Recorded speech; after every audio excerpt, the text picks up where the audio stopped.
Bachelor in fishery science वो actual course तो दाबोली युनिवर्सिटीत आसा. 3 सीट गोंयच्या भुरग्यां खातीर रिजर्व आसता. दर वर्सा आफ्टर 12 सायन्स 3 जाणांक एडमिशन घेवपाक मेळटा, जेणे करून गव्हर्मेंट ताचो सगळो एक्सपेन्सीस बेर करता.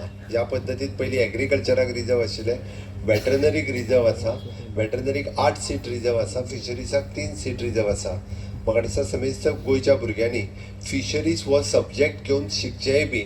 It is an bachelor level, then master level आनी ताज्या उपरांत इन PhD. कारण इन लॉंग रन कोस्टल बेल्टांत आसलेल्या सगळ्या लोकांक फिशरीज हे इंडस्ट्री म्हणून जेन्ना आमी पळयतले, इट इज अ ब्लू इकॉनॉमीच्या कन्सेप्टार येवपी. आनी not only the fish but blue इकॉनॉमीत वेगवेगळ्यो गजाली येता. आनी बॅचलर इन फिशरीज सायन्स हातूंतल्यान वेगवेगळ्यो गजाली आमी शिकपाक जाता. गोंयच्या लोकल भुरग्यांनी एक तर BSc इन फिशरीज सायन्स शिकचें. आमची इच्छा गोंयकारां म्हणजे गोंय सरकारची, आमी एग्रीकल्चर कॉलेज सुरवात केली.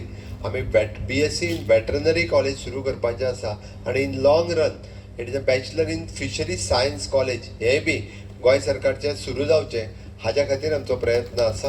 आमी जें म्हणटा की PM विश्वकर्माच्या अंडर नॅट मेकिंग, होडी मेकिंग हे जशें येता तशे वेगवेगळे डिप्लोमा कोर्सीस सुद्दां फिशरीज इंडस्ट्रीजान आसा. तेय कोर्सीस खूब भुरग्यांनी शिकचे.